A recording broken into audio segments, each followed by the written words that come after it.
on a tous le goût des listes et du commentaire, et notamment du commentaire de listes comme ça qu'on fait, les meilleurs films de la décennie, les meilleurs films de l'histoire du cinéma, les meilleurs films de l'année, voilà. Et le principe d'une liste est que chacun trouve à redire. Ou plutôt, des fois, il n'y a rien à redire. Le lancement de Ciné Lycée par Nicolas Sarkozy, c'est un dispositif qui n'a pas été inventé, pensé par des ministères, par le ministère de l'Éducation nationale ou par le ministère de la Culture. Ça a été une volonté de Nicolas Sarkozy de lancer Ciné Lycée. Je pense que tout le monde est au courant de cette initiative, hein. Il s'agit de créer une plateforme VOD disponible dans chaque lycée. Chaque lycée a un code et chaque lycée peut organiser pour les lycéens des projections. Il y a 16 films par mois. Donc à terme, il y aura une plateforme à peu près de 200 films, 16 par mois, et à chaque fois, il est dit sur le site les chefs-d'œuvre du cinéma. On peut un peu s'interroger sur la prescription et plus largement l'accompagnement qu'il doit y avoir autour des chefs-d'œuvre. Les chefs-d'œuvre, c'est comme les saints, ça n'existe qu'après. On n'est pas saint de son vivant. Et c'est très évident au cinéma, par exemple, on a établi une liste des plus beaux films de l'histoire du cinéma, et on voit les 5 premiers.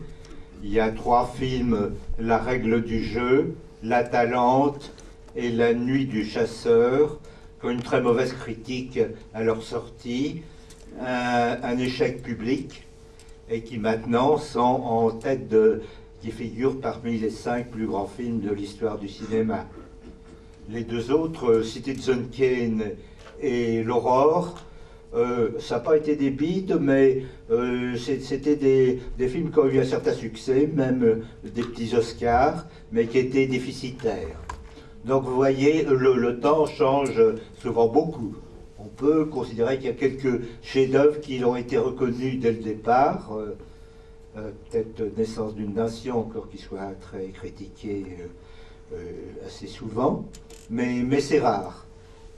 Je crois qu'il y a 3 dimensions dans la fabrication d'une œuvre d'art. Il y a évidemment la production de celle-ci, il y a son exposition, et puis il y a quelque chose d'autre qui est, c'est Jacques Rancière qui en parle dans ses réflexions sur l'esthétique.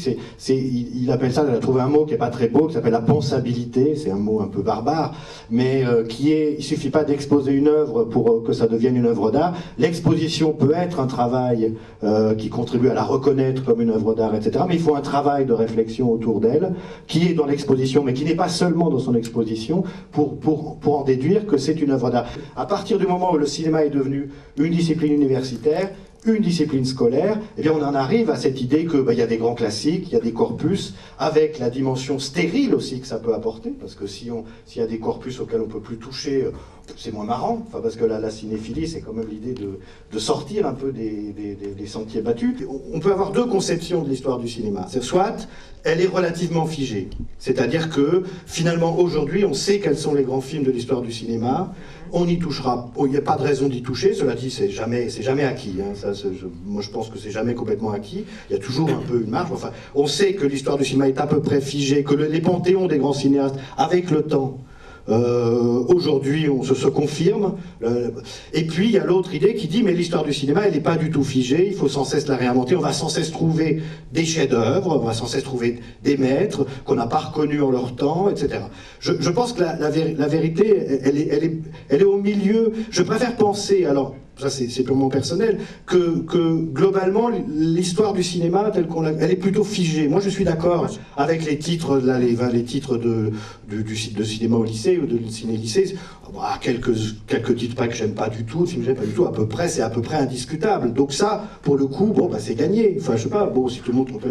Mais c'est pas marrant. Enfin, c'est-à-dire qu'il faut quand même jouer avec l'idée qu'on va découvrir des choses qu'on a ratées, découvrir des choses qu'on n'a pas vues, revoir marginalement, je pense que c'est marginalement, mais cette marge-là, elle est quand même excitante, elle est quand même intéressante, donc revoir marginalement les conceptions arrêtées qu'on a de l'histoire du cinéma. On se rend compte d'ailleurs dans l'histoire de la critique et du cinéma que la notion de chef-d'œuvre n'est pas employé de la même manière et aussi fréquemment, je veux dire, dans les 30, 40, 50 premières années qu'aujourd'hui. Enfin, je crois qu'à partir de la grande époque de la cinéphilie d'après-guerre, disons la grande époque années 50, etc., et jusqu'à aujourd'hui, on va avoir, parce que les combats sont forts, disons, on va l'employer de plus en plus, et puis aujourd'hui, je pense qu'il y a un peu une inflation du terme, mais je crois qu'il faut s'interroger sur quelque chose qu'on hérite quand même. Vous avez dit au départ, c'est un mot qui nous vient du Moyen-Âge, hein, c'est une notion qui nous vient du Moyen-Âge, donc XIIIe siècle, et en particulier des corporations d'artisans. Donc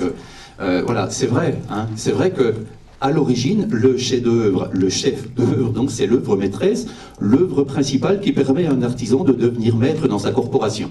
Hein. Bon, or, on sort le mot du contexte et on l'amène dans le domaine de l'art, on va dire, en à peu près 3 siècles, quoi. Donc on arrive sur la charnière 17e, 18e, à reprendre et à le charger d'autre chose, c'est-à-dire, à mon avis, d'idéalisme, hein, et de spiritualité. Bon, parce qu'il y a quand même quelque chose qui touche à ça dans la conception classique et ensuite romantique du chef-d'œuvre. Donc je pense qu'il faut faire cette petite étape-là avant de comprendre comment on a pris cette notion et l'a amenée dans le domaine du cinéma, à une époque où elle est constituée quand même pour d'autres secteurs. Entre autres, par exemple, un chef-d'œuvre pour les classiques et ensuite pour les romantiques, ça doit procurer une émotion esthétique. Et de cette émotion esthétique va découler un sentiment d'admiration. Bon, je reste dans cette conception classique et romantique. Hein. Le critère déterminant à cette époque-là, c'est quand même quelque chose qui nous semble problématique aujourd'hui, c'est la beauté. La beauté étant assimilée, disons, à des canons esthétiques hérités de la Grèce ancienne. L'harmonie, l'équilibre, voilà, on est dans cette logique et de cette tradition-là. Ensuite, il y a pour les classiques un certain niveau de spiritualité. C'est l'inspiration, c'est les muses, c'est tout ce que vous voulez, mais enfin le chef-d'œuvre touche à ça. Il doit y avoir une grande virtuosité technique et si possible donc une sorte de perfection formelle, si on veut que ça soit un chef-d'œuvre. Et en même temps, dernier critère, il doit exprimer une certaine vision du monde, c'est-à-dire qu'il doit avoir une certaine force intellectuelle. Donc, on hérite, si vous voulez, de concepts de cet ordre-là, qu'on va ensuite transposer dans le domaine de la critique cinématographique et récupérer avec notre modernité. Évidemment, à ce contact-là, ça va se transformer. Un enjeu concret plus important qui est celui du ciné-lycée ou lycée-ciné, et de ce qui se passe aujourd'hui et des effets politiques très concrets que ce truc-là est en train d'avoir, qui est une réforme extrêmement dangereuse, problématique, inquiétante dans la déstabilisation de l'enseignement du cinéma en France aujourd'hui. Si on a à cœur que d'autres formes cinématographiques soient vues, soient reconnues, existent, apparaissent. Que le cinéma soit vivant. Il faut s'en soucier comme d'un enjeu politique et dire qu'il se passe quelque chose d'important dans les livres, comme il se passe quelque chose d'important dans les choix de programmation de grandes institutions comme la Cinémathèque française. J'ai à peu près les clés en cinéma, mais est-ce que quelqu'un comme ça, qui n'aurait pas des clés, comment nous, on pourrait accompagner ces personnes pour leur faire découvrir des cinéastes, des périodes, des films très rares, inconnus, où on sait que ces films-là n'arriveront jamais à un niveau de reconnaissance, on le sait. Moi, je suis intervenu en tant qu'enseignant dans les dispositifs de l'éducation nationale, donc du type collège, lycéen au cinéma, etc. Bon. Alors, ce qui est déjà gênant de l'intérieur, pour les gens qui ont vu se mettre ça en place, c'est qu'on a l'impression, alors là c'est de la politique évidemment, qu'il n'y avait rien d'existant, si vous voulez, et que de tout d'un coup, on allait rallumer le flambeau des ciné-clubs de façon moderne. Ce qui est stupéfiant, enfin, je veux dire, la fameuse conférence en présence du ministre était sidérante. Hein. Je crois que tout le monde s'est concerté, tous ceux qui étaient partie prenante se sont concertés en disant « t'as vu ce qui s'est passé ?» Bon, alors ça, bon, il y a des effets de communication, on sait comment ça se passe, bon, d'accord.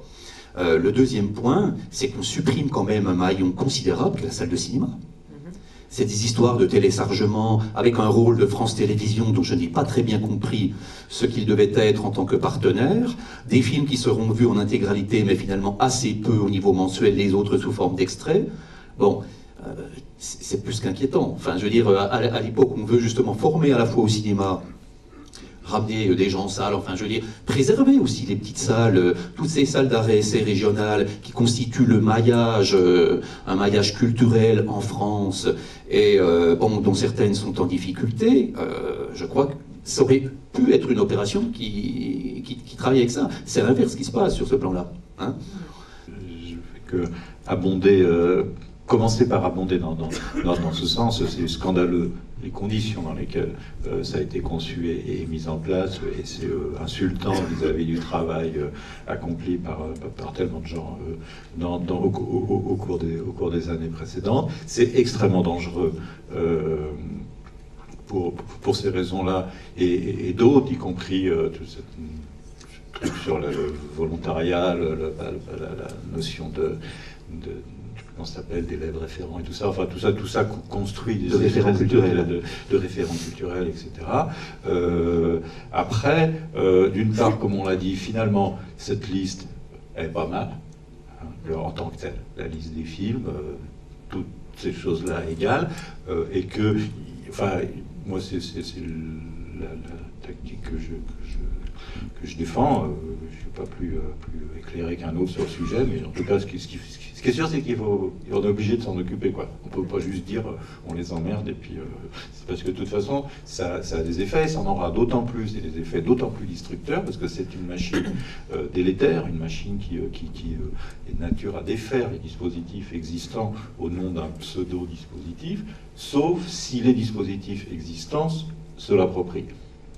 Donc il me semble qu'aujourd'hui, la seule réponse utile, au-delà de la protestation la plus vive et la plus légitime, et que les cinémas, enfin, ça ne les concerne pas, mais les cinémas au cinéma, mange ce truc-là et en fasse sa chose, utilise ce corpus de films qui est bien utilisable, utilise la VOD comme dispositif d'accès aux films, qui est un dispositif dont de toute façon nous allons tous nous servir de plus en plus dans les mois et les années qui viennent. Donc on va pas dire aux enfants, aux élèves, c'est mal la VOD en général. Ils s'en serviront quoi qu'il en soit. Il vaut mieux comprendre comment ça fonctionne et quels effets singuliers ça produit, parce que c'est un produit qu'on est loin d'avoir identifié, et de pas lâcher les salles en cours de route, et donc de voir comment on peut réarticuler ça avec la relation avec les salles. Et de ne pas lâcher les enseignants aussi qui vont se retrouver peut-être devant un dispositif un peu solitaire, une plateforme VOD. Quand je dis lycéens au cinéma, pour moi c'est les enseignants. C'est des enseignants dont je parle, oui, bien sûr. Puisque dans tout dispositif nationaux, il existe des journées de formation, il existe des accompagnements, il existe des associations qui coordonnent ces dispositifs, donc qui proposent des interventions dans de cinéastes ou autres. Et là, on casse un peu cette dynamique pour se retrouver face à un écran et une plateforme. Et une espèce de bonne volonté molle, je ne sais pas pourquoi. Parce que vous êtes un cinéphile d'une génération qui s'est construit tout seul, en allant vraiment découvrir presque par hasard dans les salles de cinéma, en faisant des notes, des listes et tout.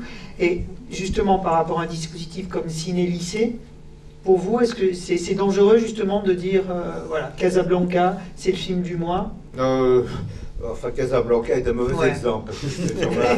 Pas beaucoup. Donc, je ne penserais pas que Casablanca, mais effectivement, il faut quand même amener les gens en douceur aux œuvres. L'exemple est encore plus marquant pour Le bruit et la fureur. Ça ne peut pas être le premier contact avec Faulkner. Donc, c'est pas exactement de la pédagogie. D'ailleurs, péda veut dire enfant, c'est la même chose pour les adultes. Il y a un parcours de l'auteur, du créateur à suivre pour bien comprendre la notion éventuelle de chef-d'œuvre. Effectivement, c'est contraire avec notre orientation d'aujourd'hui, du spectateur ou de l'audience qui flash dès qu'on lui dit c'est un chef-d'œuvre, mais on ne peut pas y arriver comme ça.